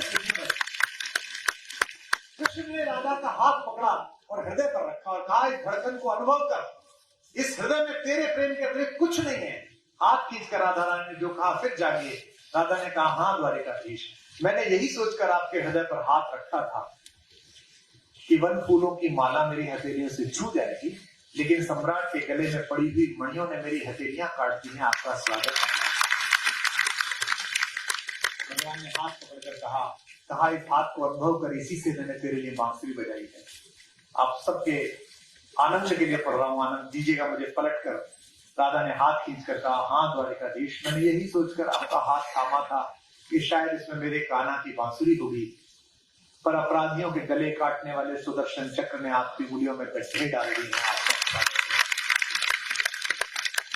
उसने पूछा कि मैं क्या करूं? राधा ने कहा, जाओ इस दुनिया को गीता सुनाओ, कुरुक्षेत्र में खड़े होकर गीत सुनाओ, जो लड़ना चाहते हैं महासमर में उन्हें विजय दिलाओ। तो रोते हुए कृष्ण ने जो कहा वो मैं कविता बनाकर सुना रहा हूं। ये हर उस कृष्ण के लिए है जो सफल हो गया है, और हर उस गोपाल के लिए है जो कृष्ण बनने और द्वारिकाधीश बनने की कोशिश कर रहा है। अगर द्वारिकाधीश बनना है तो ध्यान रखना, आपकी बांसुरियां, आपका गोकुल, आपकी यशोदा, आपका मक्खन आपके घर पर छूट जाएगा। आप एक सूखे हुए आदमी की तरह उस महल में बैठेंगे। तब तो कि मथुरा छूटी छूटी द्वारिका, इंद्रप्रस्थ ठुकराऊं। आपका मन मिलेगा, मुझे अच्छा लगेगा। जहां अच्छी लगे कविता वहां करिएगा। कि मथुरा छूटी छूटी द्वारिका, इंद्रप्रस्थ ठुकराऊं। अगली पंक्ति पर आ जाए बाहर तो अच्छा लगेगा। मथुरा छूटी छूटी द्वारिका, इंद्रप्रस्थ ठुकराऊं। बंसी छूटी गोकुल छूटा, कब तक चक्र उठाऊं। बंसी छूटी गोकुल छूटा, कब तक चक्र उठाऊं। इस एक लाइन को जो पढ़ने वाले लोग हैं वो पकड़ लेंगे तो हिल जाएंगे अंदर तक। अगली लाइन, बंसी छूटी गोकुल छूटा, कब तक चक्र उठाऊं। पिछले जन्म जानकी तुझ बिन, जैसे तैसे बीता। कम लोग समझे। पिछले जन्म जानकी तुझ बिन। हमारे यहाँ ब्रज में कहानी आती है कि 14 साल के होने पर कृष्ण जब कंस का वध करके अपनी माँ देवकी को छुड़ाने के लिए गए, तो अपने पिता वसुदेव के पैर छुए तो वसुदेव ने कहा कि जीते रहो। देवकी के पैर छुए तो देवकी ने पीठ में 2 मुक्के मारे और कहा, तू अपने आप को बहुत शक्तिशाली बताता है, 14 साल बाद तुझे माँ की याद आई है तो छुड़ाने आया है। तो कृष्ण ने हंसते हुए कहा, क्यों नाराज होती है माँ, पिछले जन्म में तूने 14 साल छोड़ दिया था, इस बार मैंने 14 साल छोड़ दिया। बंसी छूटी गोकुल छूटा, तब तक चक्र उठाऊं। पिछले जन्म जानकी तुझ बिन, जैसे तैसे बीता। बुलाइए मेरे साथ। पिछले जन्म जान की तुझ बिन जैसे तैसे बीता। महासमर में, कुरुक्षेत्र में महासमर में रीता रीता कब तक गाऊं गीता। महासमर में रीता रीता कब तक गाऊं गीता। हमारे पास कोई संगीत नहीं है ना, हम खुद ही हैं, तो आप ही हमारे संगीत हैं। अगली पंक्तियों पर तालियों की ताल के साथ गाएंगे हम। महासमर में रीता, दूंगा। महासमर में रीता रीता कब तक गाऊं गीता। और अभी कितने जन्मों तक, और अभी कितने जन्मों तक तुझसे दूर बिताऊं। कब तक गीत सुनाऊं राधा, कब तक गीत सुनाऊं, कब तक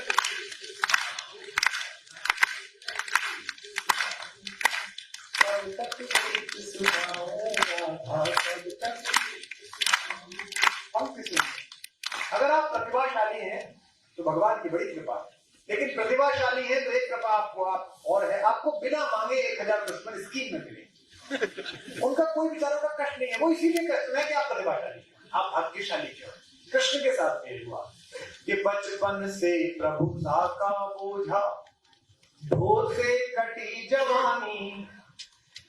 बचपन से प्रभुता का बोझा ढोते कटी जवानी। बॉल तो सब बच्चों की गई थी, 1000 बच्चे खेल रहे थे, कृष्ण की जिम्मे ही क्यों थी कि बॉल निकाल के ना कालिया को मारे। क्योंकि अगर आप कृष्ण बनना चाहते हैं तो आपको सुनिश्चित करना पड़ेगा कि कोई समाज कंटक अगर जगत के आनंद का अपहरण करे तो आप उसकी हत्या करें और उसके बाद जगत के आनंद को वापस लौटाएं। यही तो हो रहा है। बचपन से प्रभुता का बोझा ढोते कटी जवानी। हर पल षड्यंत्रों में उलझी सांसें आनी जानी। युग की आंखें अमृत पीती रही मुझे तक तक कर। एक पंक्ति आ रही है, स्वागत कीजिए। युग की आंखें अमृत पीती रही मुझे तक तक कर। अधर मधुर देखे सबने पर पीड़ा ना पहचानी।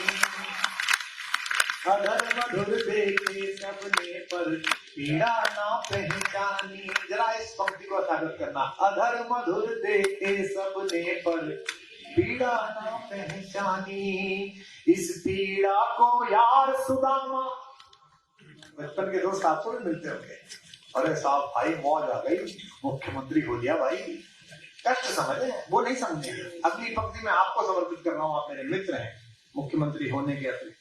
इस पीड़ा को यार सुदामा, इस पीड़ा को यार सुदामा कब तक महल दिखाऊं। कब तक गीत सुनाऊं राधा, कब तक गीत सुनाऊं, कब तक गीत सुनाऊं राधा। आइए, कब तक गीत सुनाऊं राधा। अगला बंदारा मुझे बड़ा प्रिय है, इसकी पहली पंक्ति पर आपकी वाह मिलेगी तो मैं समझूंगा कि मैं अच्छा सुना रहा हूं। कि दो माओं ने लाड़ लड़ाया, दो माओं ने लाड़ लड़ाया, दो चेहरों ने चाहा। फिर आपको पंचकुला में यही लगता होगा। दो माओं ने लाड़ लड़ाया, दो चेहरों ने चाहा। फिर भी भरी द्वारिका में मैं खुद को लगा पड़ाया। मेरा क्या अपराध कि मेरा काम गली घर छूटा। अभी जब हम यहाँ बैठे थे तो वसीम भाई ने, मुख्यमंत्री जी ने शॉल पहनाया और गजेंद्र ने कहा कि स्वदेशी शॉल है, भारत का ही निर्माण है। हम सब जो सार्वजनिक जीवन में लोग हैं, साल के आखिर में हमारे घर में 400-500 शॉल इकट्ठे हो जाते हैं। तो हमारी माँ उसे फॉर्चूनर में भर के हरिद्वार जाके रात को सोते हुए लोगों पे डाल के आती है। भैया नेताओं के जीवन में घर में नहीं रहने चाहिए, सो जाओ।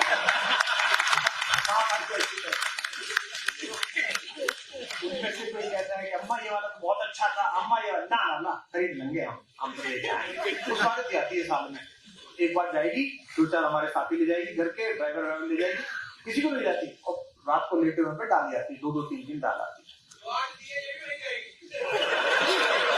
ना जाएगी तो वापस लोग ऐसा है। अरे बाणिया की दक्षिणा वापस छोड़ देगा क्या? अरे ये तो समझ रहा मैं बम्बई से आया,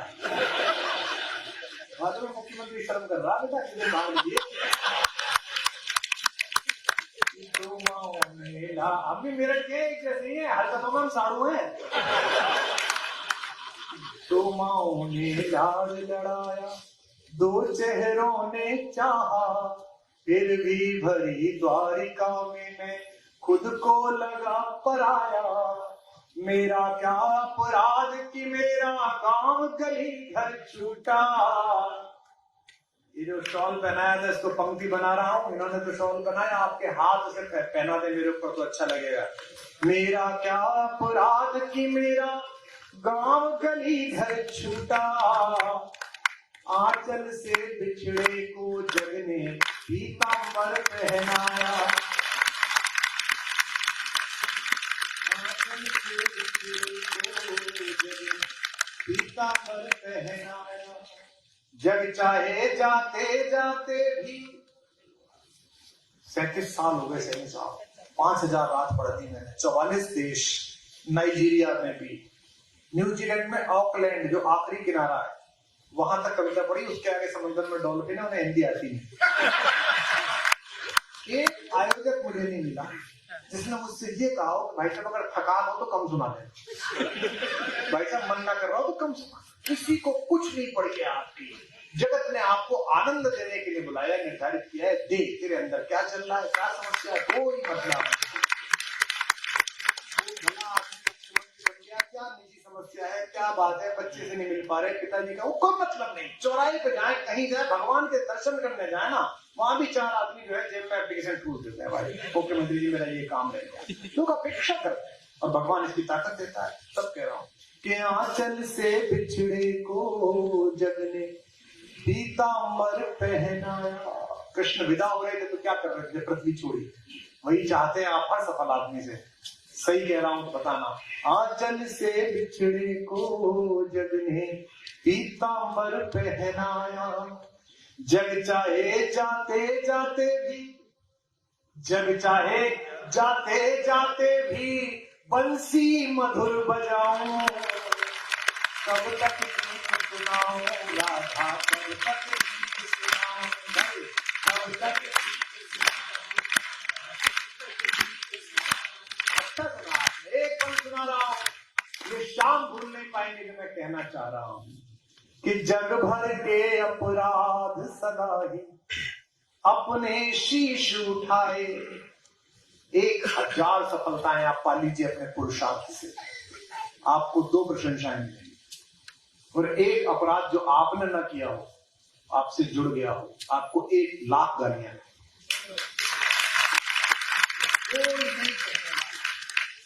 और अब तो सोशल मीडिया का समय, आप मेरा फोटो डाल के कल लिख दीजिए कि हम तो इस आदमी को बहुत अच्छा समझते थे, बड़ा खराब निकला। क्या है ये? नहीं, नीचे 1000 जी हमें तो पहले ही पता है इसके ना बहुत दुश्मन है। और आप डाल दीजिए कि भाई ये आदमी को मैं तो कभी समझता था, ये तो संत हो गए। अरे भाई साहब राम उतर आए हैं, उन्हें कोई मतलब नहीं है। मैं एक बार अभी 2 साल पहले बंबई जा रहा था, तो मेरी आदत है कि मैं कुछ लिखता हूँ ट्विटर पर तो 3-4-5 हिंदी लगा देता हूँ। जो मुझे फॉलो करते जानते होंगे, करीब 38 मिलियन की टोटल फॉलोअरशिप है सब जगह मिला के। तो मैंने ट्विटर पर लाइन लिखी और 4-5 हिंदी लगा दी। फिर मैंने सोचा इसी लाइन को कॉपी करके मैं फेसबुक पे लिख देता हूँ। वो कॉपी की जगह कट कर गया,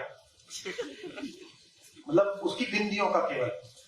अब वो व्योम बाला जो थी वो मुझे घूरने लगी, मोबाइल बंद करिए। तो हालत ये मुख्यमंत्री जी के 5 बिंदी चिपक और मैंने पोस्ट कर दी। मुझे पता नहीं क्या है।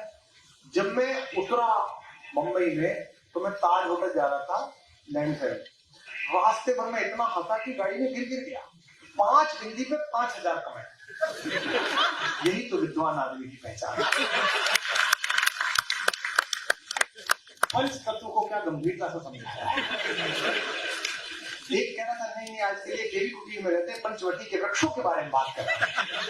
तो भाई साहब चर्चा चल रही है, एक अब सुनिएगा जो मैं पंक्ति पढ़ रहा हूं, राजनीति में काम करने वाले हमारे मित्र बैठे हैं, बहनें बैठी हैं, यश अपयश को कभी मत समझना कि आपके कारण हो रहा है, ये सब भगवती करा रही है, सब राम करा रहे हैं। तब पंक्ति पढ़ रहा हूं कि जग भर के अपराध सदा ही अपने शीश उठाए। कृष्ण भी कह रहे हैं और हर सफल व्यक्ति कह रहा है।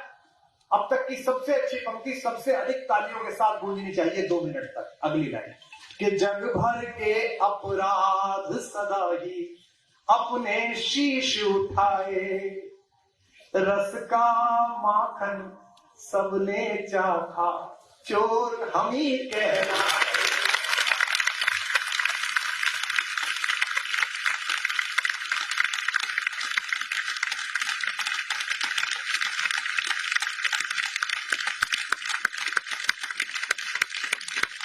जग भर के अपराध सदा ही अपने शीश उठाए, रस का माखन सबने चाखा, चोर जग भर के अपराध सदा ही अपने उठाए, रस का माखन चोर। ये मैं भी कह रहा हूं, कृष्ण भी कह रहे हैं, हर सफल आदमी कह रहे हैं। हालांकि मैं कहूं तो पलट के कहूंगा, दिल्ली की दारू सबने बाटी, चोर रस का माखन सबने चाखा, चोर। आखिरी पंक्ति पढ़ रहा हूं, स्वीकार कीजिएगा, ये इससे भी बेहतर लगेगी कि जग भर के अपराध सदा ही अपने शीश उठाए, रस का माखन सबने चाखा, चोर हम ही कहलाए। युग के दुर्योधन के जब जब अहंकार को कुचला, फिर पंक्ति स्वीकार कीजिए, युग के दुर्योधन के जब जब अहंकार को कुचला। 2 नायाब लोगों के बीच बोल रहा हूं, एक ये नायाब और एक ये नायाब, 2 नायाब लोगों के बीच। रस का माखन सबने चाखा, चोर।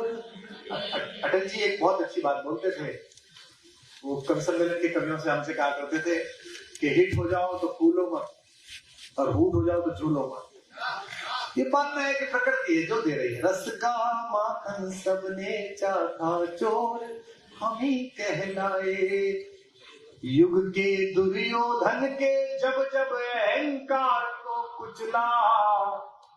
हरियाणा वालों बड़ा कष्ट से के बोल रहा हूँ, आपकी वजह से ही समझ जाएं तो मुझे ऐसा अंतिम पंक्ति पर ऐसा विदा करना कि मैं दोबारा कानपुर जा रहा हूँ सुबह, मेरे हवाई जहाज के पीछे आपकी मोहब्बत भरी तालियां पीछा करती लगे, ऐसी तालियां देना इसका।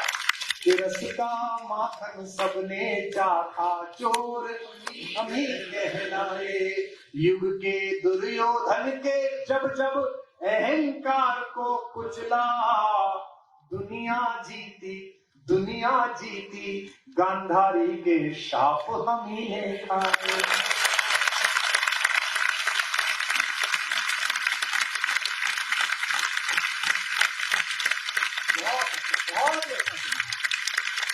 युग के दुर्योधन के जब जब अहंकार को कुचला, दुनिया जीती गांधारी के शाप हम ही ने खाए। हरियाणा में कम आता हूँ, आना शुरू करूंगा। मन कितना अच्छा आप सुनते हैं कि आपको लगातार आना चाहिए। आप कुरुक्षेत्र आने वाले थे, व्यस्त हो गए। मैं आपके चक्कर में कुरुक्षेत्र गया, आपने कहा मैं आऊंगा, फिर आप व्यस्त हो गए। लेकिन हम कोशिश करेंगे कि बीच बीच में हम भी सुअर की भूमिका निभाते रहें। जब जब अहंकार को कुचला, दुनिया जीती गांधारी के शाप हम ही ने खाए। इसलिए नहीं कह रहा कि आप मुख्यमंत्री, इसलिए भी नहीं कह रहा कि आप मेरे बीच में। आपके अंदर जो सौम्यता है, जो विनम्रता है, वो शीर्ष पर पहुंचकर किसी व्यक्ति को इतना विनम्र बनाए रखे, इसका मतलब उसका परिष्कार अच्छा है, उसकी मिट्टी अच्छी है, उसका बीज अच्छा है, उसकी शिक्षा। ये तो फुल स्टेट है, यहाँ तो सब कुछ है। हमने तो क्या क्या देखा है, कुछ ना मिलने के बाद भी क्या क्या देखा है। तो आपने इस तरह की, और ये जिसकी समझ में आ गया कि उधर वो हाथों में पत्थर बदलते रहते हैं, इधर भी अहले जुनून सर बदलते रहते हैं, ये दबदबा, ये हुकूमत, ये नशे दौलत, किराएदार है, सब घर बदलते रहते हैं। से दुर्योधन के जब जब अहंकार को कुचला, दुनिया जीती गांधारी के शाप हमी ने खाए। आखिरी पंक्ति और विदा करिए अम्बाला वालों, आपसे कह रहा हूं, कृष्ण कह रहे हैं, मैं भी कह रहा हूं। दुनिया जीती गांधारी के शाप हमी ने खाए।